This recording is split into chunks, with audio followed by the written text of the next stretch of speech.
Hello, everyone. Welcome to the Revolution 250 podcast. I'm Bob Allison. I chair the Rev 250 Advisory Group. We are a consortium of 75 or so organizations in Massachusetts planning commemorations of the beginnings of American independence. And our guest today is Jackie G. Cushman. Jackie Cushman is the chair of the Adams Memorial Commission, which was established by Congress actually last year, although it's been in the works for a number of years, which is created to establish a memorial for John Adams, Abigail Adams, John Quincy Adams, and Louisa Catherine Adams, as well as Henry Adams and Charles Francis Adams, and the rest of the Adams. So Jackie, thanks for joining us. Thank you so much for having me on, Bob. I really appreciate it. So let me just ask how you got interested in the Adamses and thought that it was really time to build a memorial to them. Well, that's a great question. So I was, as you mentioned, I'm going to kind of go back in time. This has been a project for a while, and I didn't become involved until just a few years ago. So I wasn't involved in the iteration 20 years ago when Dave McCullough was really at the forefront based on his book on John Adams. So I was appointed to the commission by President Trump at the end of his first term. So it's been a while. And but we were not able, and I can go into the details of the structure, but we were not able to begin work as a commission until we had a majority of the commissioners appointed based on the legislation the way it's written. So that really happened just a little over a year ago. So we've been up and running for just a little over a year, but I have learned so much about the Adams family. I think the more I learn, the more fascinating they are. And I've really enjoyed getting to know more about the family and really understand now how important they are to the founding of our country. Yes. They really are.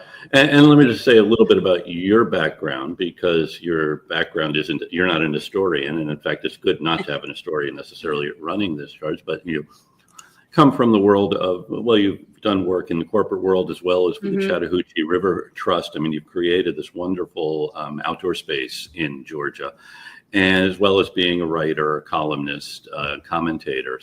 But the commission itself is a bipartisan group that includes members of Congress as well as people who've held various roles. So it is a diverse group that you are chairing.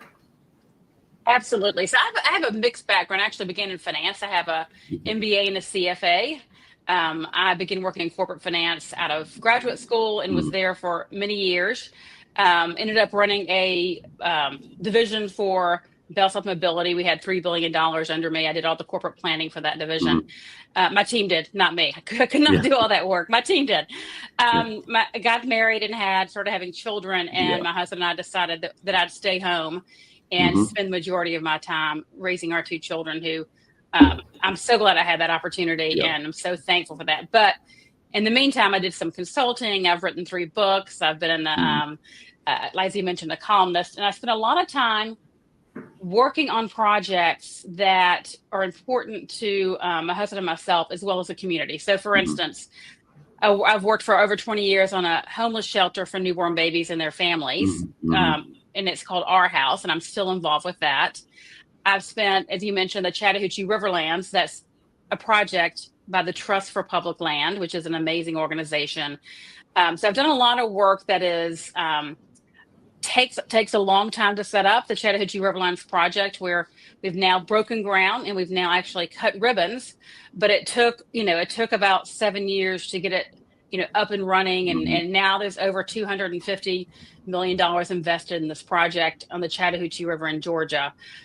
So I really think in a lot of ways, those projects and my background in finance and on boards has really set me up to have the experience and the interest to do this project. And I think God has a sense of humor, because, he got me appointed to a commission I had no idea even existed. And I've really enjoyed working with the commissioners that we have. We have a great team. And as I said, because I've written books, I've always enjoyed reading. I've really kind of dug in and read a lot of books about the Adams and learned more about them. Yes, I see some on your shelf behind you. And, absolutely.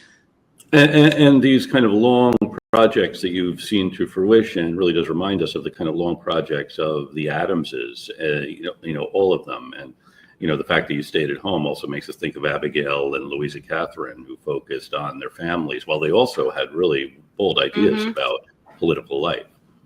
You're exactly right. And so Abigail, I think, is one of the most interesting members of the Adams family that we're recognizing because she lived. I mean, first of all, you have to understand when you think about the Adams family, you can't put them in today's world. They Hmm. lived, they lived in a different time. Yes, they lived in Massachusetts, and but it was a different world in which they lived. So women didn't have the right to own property Hmm. when they were married. But Abigail, as you mentioned, she was very entrepreneurial, right? She stayed at Hmm. home, she raised the kids. She actually had them vaccinated for smallpox, which was very Yeah. risky at that time. Hmm. She ran the farm. Hmm. John did not come from money like Hmm. George Washington or Right. Thomas Jefferson, right? So she ran the farm, Hmm. and she also got into, for instance, he sent pens back to her, and she sold the pens that the women needed for sewing, and Hmm. she made money on that venture. Yeah. So Yeah. she very, very, very important. She's the one that kept the family going. Hmm. She's the one that provided the money for the family because John was serving in the Congress, the Continental Hmm. Congress, and she really allowed him to do as much work as he did. Plus, we can talk about their relationship was so Yeah. incredibly important to It both of was. It really was. And it's fortunate for us that they spent so much time apart because they wrote to each other constantly. they did, and as you know, the Massachusetts Historical Society has the online version, the Adams Yes. Papers, so Right. you can go through and actually read them. But we learned so much about who they were as people and what they were Hmm. thinking. And she was very much his intellectual equal. She reminded him of things. He sought Hmm. her counsel, and when he was president, she really served basically as his chief of staff. Hmm. Yes. They also lived in a hyper-partisan time. I mean, both of them did, and we now are in a hyper-partisan time. This is something you've thought a lot about, and thinking Hmm. now how we can use their story to bring us together as a nation. Absolutely. I think it's really important. I mean, there are always going to be political divides, right? So Sure. you have to, first of all, we have to understand the world in which we live. We don't live in nirvana. We don't live in heaven. We live in a Hmm. world in which we have human beings that have different Hmm. opinions. But they remind us that they put country first. I mean, Yeah. it was God, probably actually God, country, and family, because they Hmm. sacrificed so much as Oh, a yeah. family Yeah. to make sure that the country could be born, actually would Hmm. happen.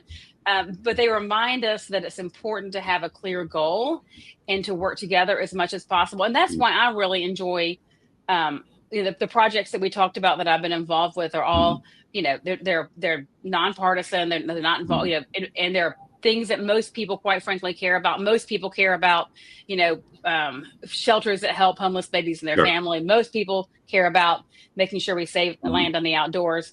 And I do think that the more people know about the Adams family, the more that most Americans will think this is absolutely the right thing to Hmm. do at this time. Hmm. Now, John Adams often lamented that no one would ever build monuments to him. So, do you have thoughts on why it has taken so long to get traction for an Adams memorial? That's a great question, and he did say that, and I think he's probably chuckling somewhere right now that Yeah. we're in the middle of Yeah. trying to to do Yeah. this.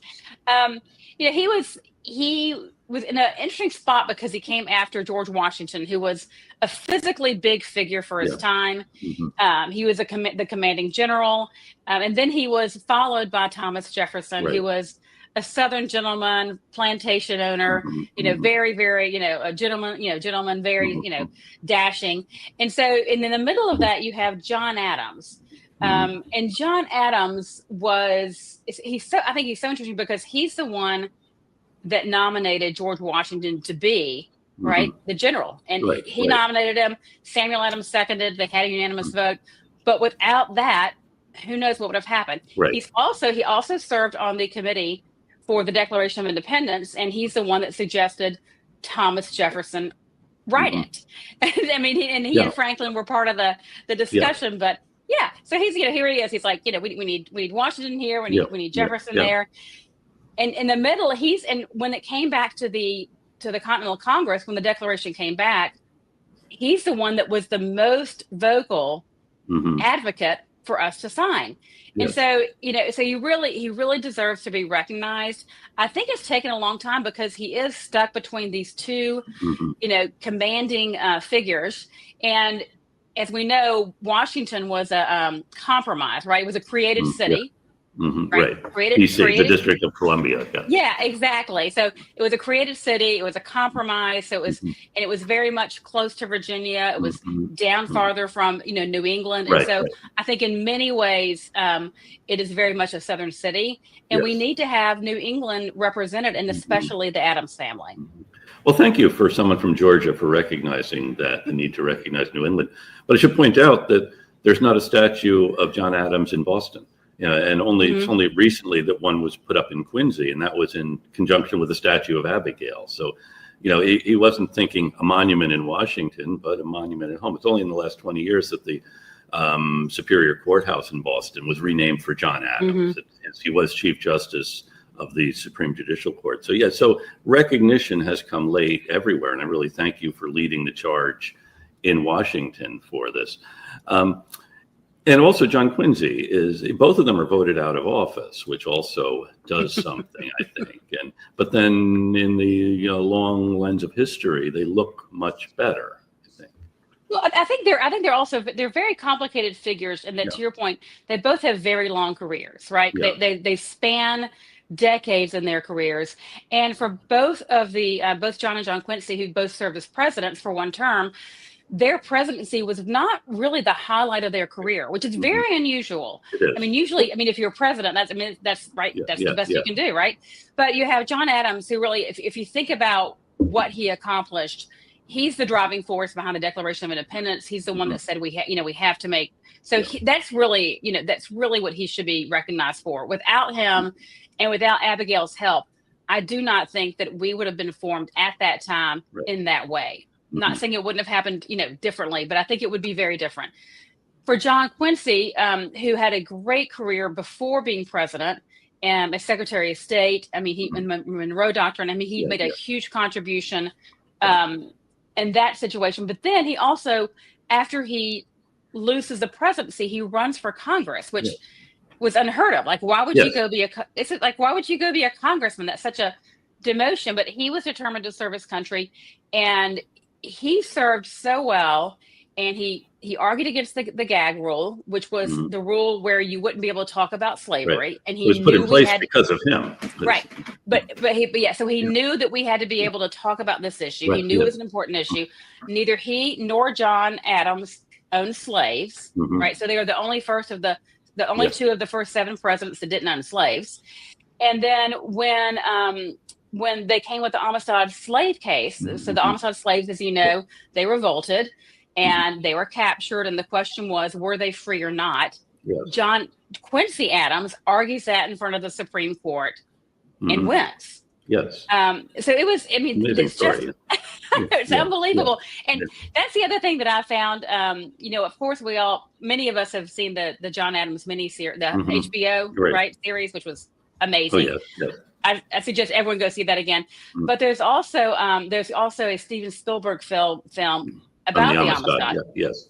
Yeah. which is a great film. Yeah. And then I did not remember, and maybe you know this, but there is also a musical Hmm. titled Yes. 1776. Yes. Yes. Yes. Where John Adams is one of the leading figures in that Yes. musical, which is Yeah. also a very good movie. Yeah. So he pops up in popular culture, and John Quincy, it was said that he lost the presidency because he had written one too many books and learned one too many languages. That he's really a very serious intellectual, but then his career in Congress with the gag rule, really is an illustration of how you get people who are not going to be slaves to care about those who are. And it is that this, in the institution of slavery, actually is a limitation on everyone's freedom. You can't present petition. His constituents could not petition Congress. Their representative in Congress had no voice because he spoke out about this issue. So it's really a sobering tale about politics and about relationships in this period. So I'm wondering if you could talk a little bit about the Louisa Catherine and the others. Louisa Catherine's a fascinating woman as well. She's, until Melania Trump, was the first lady not born in the United States. Yes, very good. I'm glad you brought that up. But she's very interesting because she wasn't born here, even though her parents were. I guess they were born in the colonies, right? So they were Yes, yes. Americans at the time, and she was very highly educated, but very different from um, the Adams family and her mother-in-law Yeah, Abigail, because Abigail, they were a farming family. I mean, they did have help, but they worked hard. They worked with their hands. yeah, yeah, They got involved. yeah, Louisa Catherine was raised very differently. She was yeah. raised right She was a to London society. exactly London society, and she knew a lot of to your point languages, and she was very accomplished in terms of Mhm. the finer things. But she also you could tell between she and John Quincy, they had such an interesting relationship because it was both very passionate. No, his mother had kind of driven off a couple of potential Yeah, yeah, wives. right, yeah, And yeah. so it's a very interesting relationship. But Mhm. they worked very well together. I think she really enjoyed her time at the White House. She was known for being an incredible Right. hostess, which Yes. is really really important, especially in a time where that was the main time you would communicate with people. Obviously, no Right. telephones or any other way to Yeah. communicate. So the in-person, Mhm. events were incredibly important. Yes. It really is true. And when he was Secretary of State, she hosted gatherings Hmm. that, as did other cabinet wives. This was during the Monroe administration, and the Monroe women didn't want to entertain. And so Louisa Catherine really becomes a center for Washington society when he is Secretary of State. It's really, Yeah, it's really interesting, and it reminds you how important it can be to have a couple who care greatly about the same thing that can yeah, help each other right. accomplish things. Yeah, yes. Now, the foundation and the commission are both working to kind of perpetuate these ideas, and it's not simply, let's build statues, but thinking about other things. And you've just announced the Adams Public Service Award for high school students, which is a very exciting thing that you're creating. Absolutely. So I'm going to back up a little bit and tell you just a little bit because it's a little confusing, the structure, just because they're two different Right. organizations. So I keep the getting them com- confused, so Oh, thanks. I mean, that's why. Yeah, so I'm going to give a little bit of kind of background of why. So the Adams Memorial Commission is a congressional commission that was passed by Congress that specifically follows the law in which it was written. Mhm. And what I've learned is that every commission is actually structured differently based on the legislation that was Okay. passed, which is interesting. We have 12. The way it's written, we have 12 commissioners. Right now, we have 8 of those actually appointed. We're still waiting for the senators to be appointed. So we have 4 presidential appointees, we have 4 congressional appointees, and since we have a majority of the commissioners appointed, we could begin work. And so that Okay. started a I little over a see. year ago. Yeah. Okay. And the mission of that organization is strictly to build a memorial to the Adams. Yes. And there is a process. The National Park Service has a structured process that Yes. we go through. Most memorials take 7 to 12, 15 years. These are not, as you can imagine, Yeah. right, these are not fast projects, just because you have to go through the whole Mhm. process. So all of these projects, so for instance, recently the World War One opened up last Mhm. fall.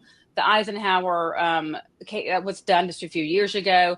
So the way they're structured is you have the commission, and then there's a separate organization that's set up, which for us is the Adams Memorial Foundation, Mhm. that's set up as a 501c3 to accept private donations, right? Because this is a going to be a project that is both, privately Mhm. funded with individuals and corporations and foundations, and we do have a little money left over from the prior iteration of 20 Mhm. years ago. There's Mhm. actually Yeah. like a little money left over that the commission has in the U.S. Treasury, Okay. but since it's very rare to get people to write checks to the U.S. Treasury unless it's for the IRS. That's right. We all did a lot of that last month. Yeah. Exactly. So the foundation is the way it's set up. So we've received our 501c3 approval from the Mhm. IRS, which is Mhm. great. We have a website. It's theadamsmemorial.org. And in addition to assisting the Adams Commission with its work of Mhm. creating Right. this organization, this memorial, Mhm. the additional work of the foundation, exactly as you said, is for educational purposes. So Mhm. it's to educate the public about the Adams. It's to inspire. To inspire Yeah. Americans to get more involved in civic society. So it's a little it'll continue to work after the memorial is built, where Mhm. once the ribbon is cut for the memorial, the commission will actually go away. Okay. Mhm. Will the foundation remain? The foundation will remain and will focus on educational programs Okay. around Very the good. Adams family. Yeah, and so it's really, I think, a great opportunity. You know, the Adams family lived such lives of service to our country. Yes. They sacrificed so much, and Mhm. so as we think about the Adams Memorial, we want to make sure that the memorial is not just a place to be, but also is in service to our country through our educational Mhm. programming. Yeah. Great. Thanks. Now, in here in Massachusetts, there's a group creating the Adams Presidential Center in Hmm. Quincy. I wonder if you have much interaction with those folks. Yes, and we're thrilled about that. He Yeah. clearly deserves to have a presidential Mhm. center. You know, they're totally two different projects. That is Mhm. in fact, you know, as you mentioned, I'm from Georgia. You may be able to tell from my, I have a little bit of a little bit Yeah. of Southern Well, twang. yeah, it's kind of could detect it. And so, you know, and we obviously have the Carter Center. I live in Atlanta, Right. and Yeah. we have the Carter Center that Sure. that you're probably familiar with. So, Yes. you know, we're thrilled to support Mhm. the Adams Presidential Yeah. Center. We think it actually is complementary to us because we'll Yes. have similar, right? We're interested in the same things. The Mhm. difference is going to be, you know, people will see that when they go to Massachusetts, but you know, Mhm. they are a lot of visitors, obviously, that go to Washington D.C. that Yes. don't go to Massachusetts, Right. and we want them to make sure. We want to make sure they have right Right. access and information about the Adams family. Mm. And quite frankly, we'd love to, you know, once both are done, Right. right? We'd Yeah. love to send them back up to Oh, yeah. Massachusetts to go Sure. to go learn more, right? So Sure. I think they're actually, you know, I think they're great. Right.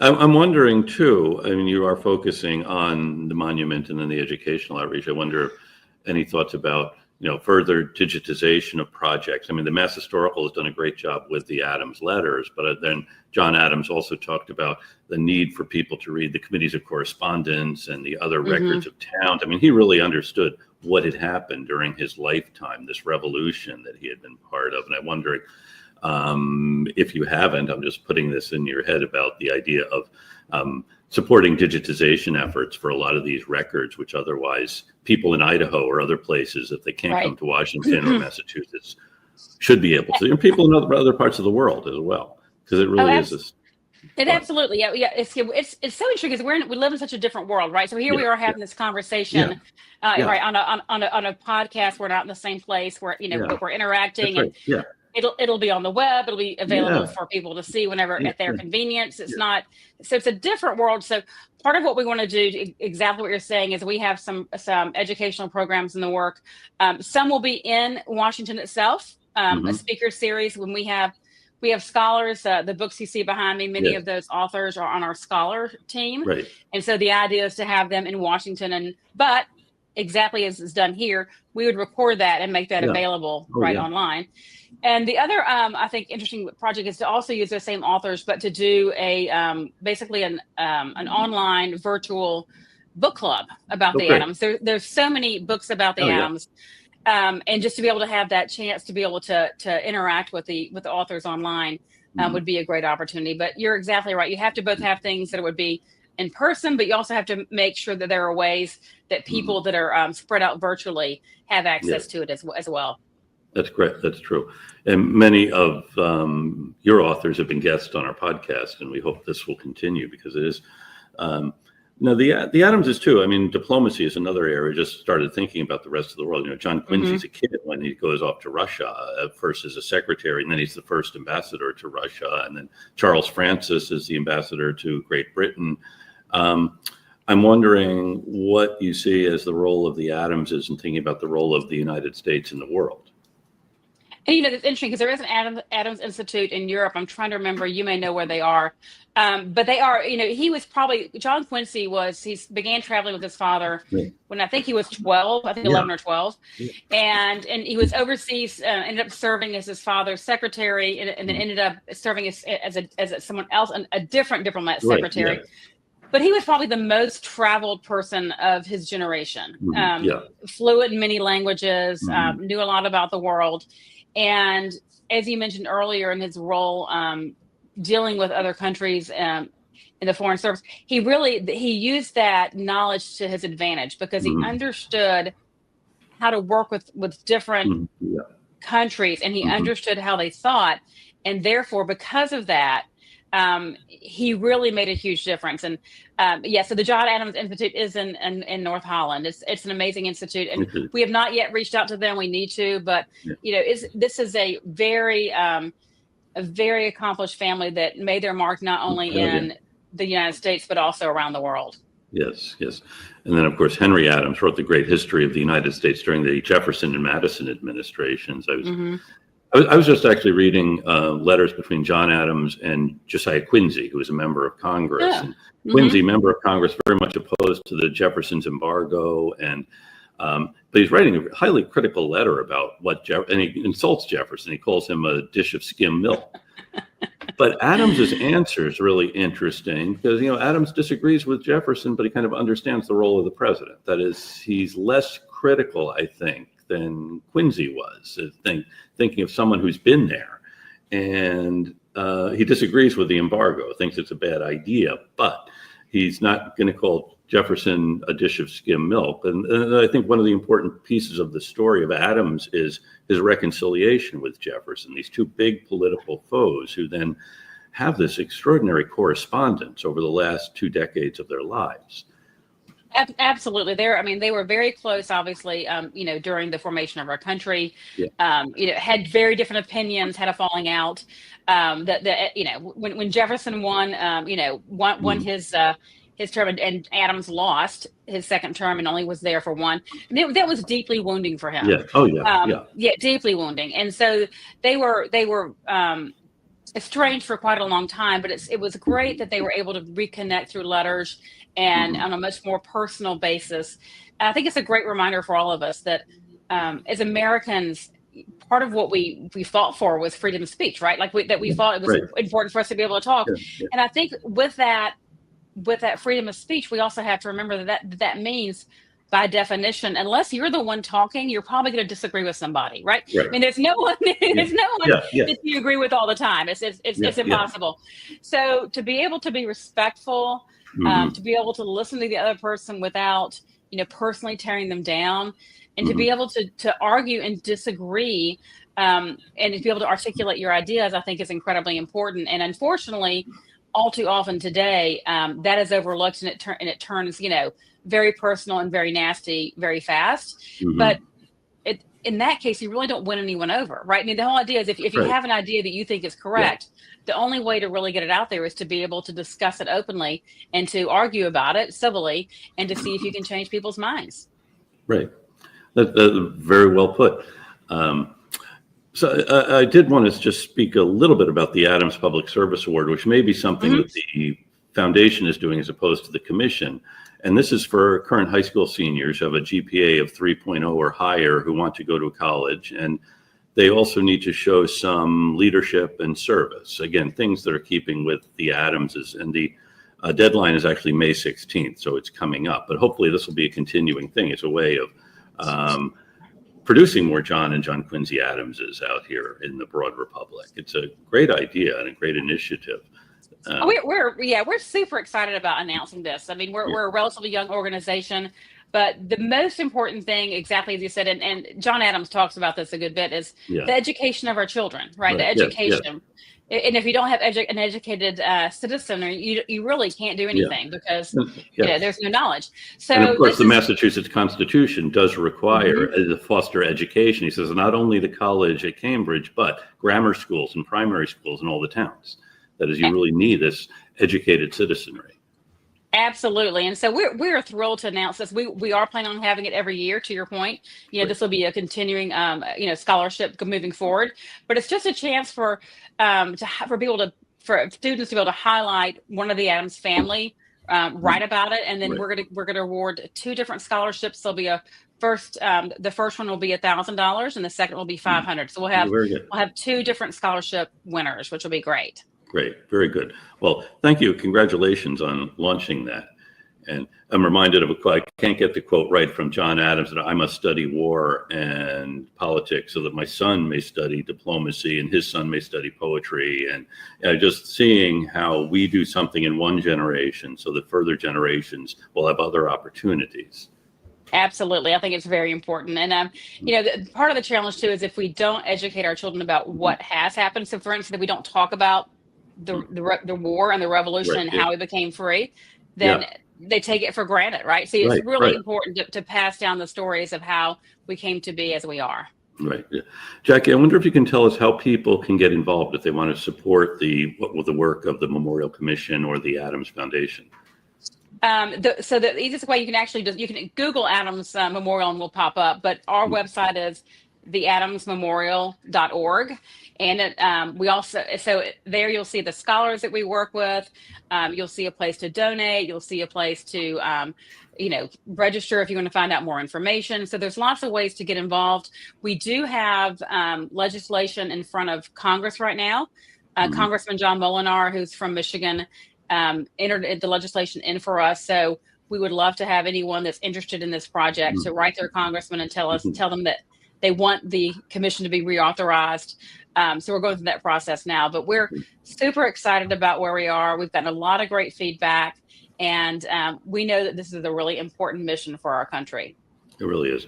And I should just point out that my congressman and good friend Steve Lynch is a co-sponsor of the legislation. Absolutely. He's been incredibly helpful, as you know, for a very long time. We appreciate his help, and it's clearly very important to have the congressman from Quincy. That's right. And he's done a great job. He's got great staff, so we're very excited. He does. Thank you. Good. Well, anything else we should talk about, Jackie? This has been fun. Well, I do want to mention, just since we're on, it's been great. The other two, so we have John Molinar, as you mentioned, and Congressman Lynch, and then we also have Congressman Jerry Conley, who's from Virginia, and Congressman Morgan Griffith, who's from Virginia as well. And the nice thing, as you said, it's a bipartisan commission, and when we're all together, we talk about Adams, which is fantastic. And they all love history, and they all are really excited about this project. So we're thrilled to have them as part of the commission. Right. Right. I know Congressman Lynch has talked about it and told me about it, so it's very, very exciting. So yeah, and it's great. 2 Virginians on a commission to honor the Adamses, which is really a triumph. It really is. It is kind of interesting. And then you have, and now I was voted in as chair of the commission and president of the foundation, as you said. I'm from Georgia, but I think that makes it a little more interesting, right? So this is not a Massachusetts project, even though it honors someone from Massachusetts or people from Massachusetts. This is an American project. This is a project for the whole nation. Well, I think that's really what makes it so valuable. It is a national story, which the Adamses certainly understood. John Quincy wanted to build roads and canals to connect the different sections of the country together because he saw what happens if you're not. So yeah, very important. It really is. So we've been talking with Jackie Cushman, who is the chair of the Adams Memorial Commission, and working on creating a memorial to the Adams family, not only John Adams, but Abigail and John Quincy and Louisa Catherine and Charles Francis and Henry Adams and the rest of the Adams family made an extraordinary contribution to the story of American independence. So thank you so much, Jackie, for being with us and for the work you're doing. Thank you so much for having me on. I really appreciate it. Great. And I want to thank Jonathan Lane, our producer, who's been behind the curtain, as well as every week, Jackie, we thank listeners who tune in regularly. And if you're in one of these places and want some of our Revolution 250 swag, send Jonathan an email, jlane@revolution250.org. And so if you're in one of these places, or if you're not, you want to contact Jonathan with questions or ideas, let him know. So this week, I want to thank our listeners in Tel Aviv and Amman and in Matsuyama, Japan. Amman is in Jordan. Johannesburg, Quebec, Quincy in Massachusetts, as well as Arlington and Amherst, Seguin, Texas, Georgetown, South Carolina, and around the country, Tuscaloosa, Tampa, Long Beach, and Riverside, and all places between and beyond. Thanks for joining us. And now we'll be piped out on the road to Boston.